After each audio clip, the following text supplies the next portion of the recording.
Welcome to a new Smart Money video, and today we are going to look at 3 techniques that will revolutionize your business. These techniques come from various different successful software companies like Microsoft, Netflix, Spotify, and the like. By implementing them into your business, you will be able to get gains and success that previously you were not able to achieve. The first thing to discuss, many of us already know, and it is A/B testing. Historically, A/B testing comes from websites, and really it is about taking 2 different versions of the same website and seeing which one works best.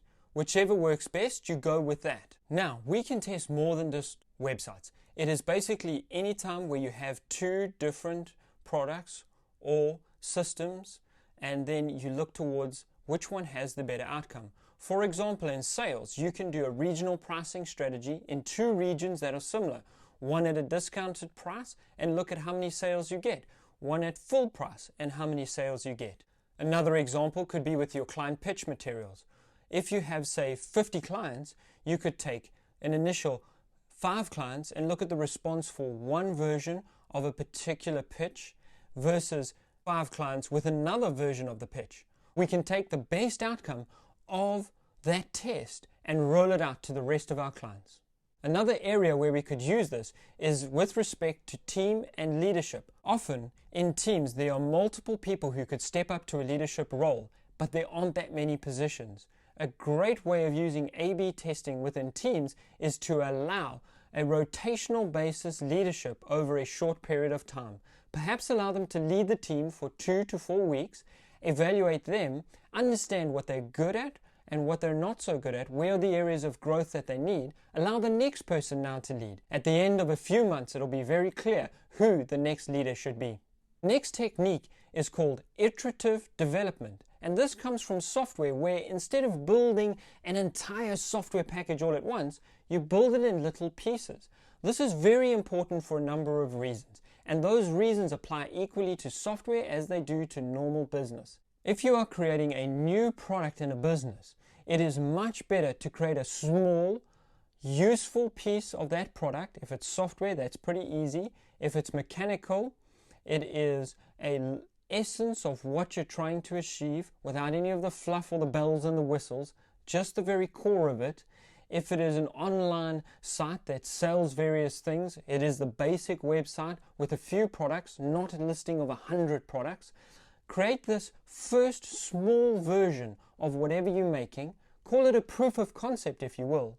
Take it out to different clients or take it to your target market and see what the response is like.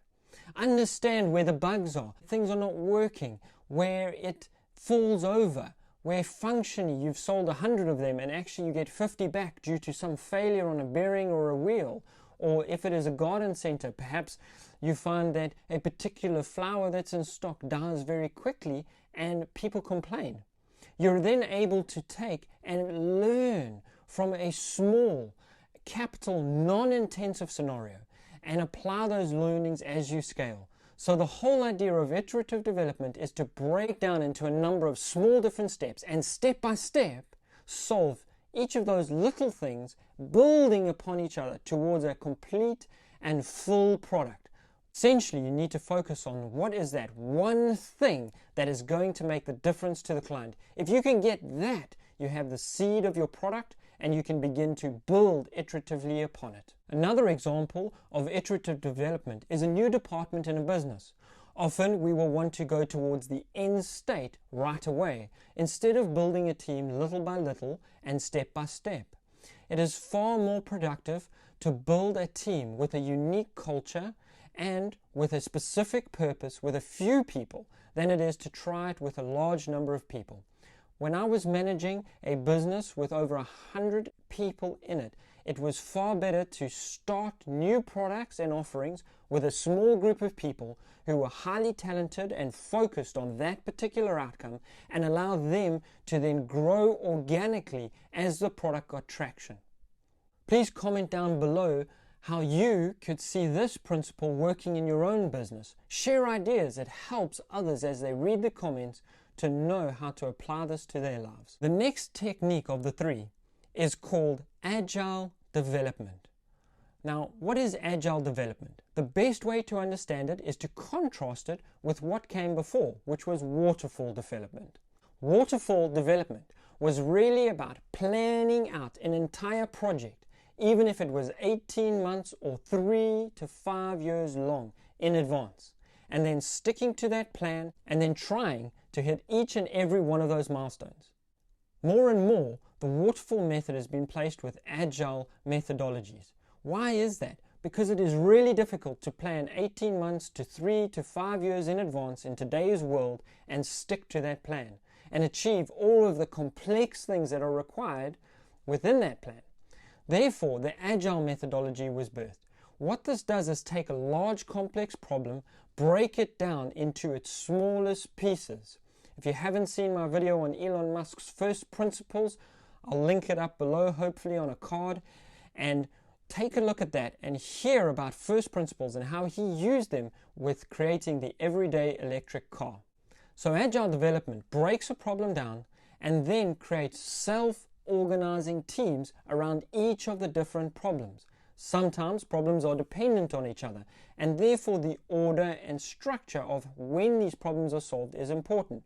For example, if I was to make a peanut butter syrup sandwich, I would need to first get the bread and the ingredients, and then I would need to put the peanut butter onto the bread. Then I would need to put the syrup, close it together, and cut it. If I tried to cut the bread first, it would be the wrong order of things. And I know this is a somewhat silly example, but have you ever tried to cut the bread first and then make your sandwich? It's just illogical. But in business, we often do this, and we need to take time to find the correct sequencing and ordering.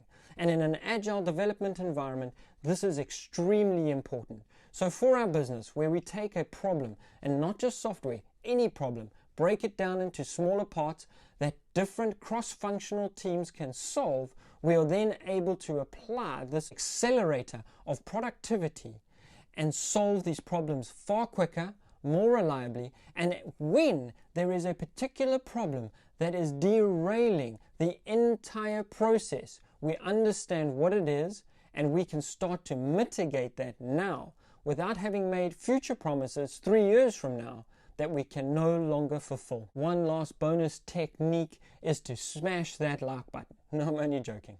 Agile does not mean that you don't have a plan. You do have a plan. It just means that you're willing to readjust your plan based on the current environment and the outcome that you're trying to achieve. In most cases, this means the people that you have, the money you have, and the client benefit you're trying to achieve. And as the client benefits shift, for example, in our recent circumstance over the last few months, the entire world has shifted in its priorities and importances. Agile teams are able to shift with these environmental changes, shift with the client benefits, and still produce things that are useful and beneficial. I hope that today's video has been informative and useful. Please do like and subscribe to the channel. Thank you for watching.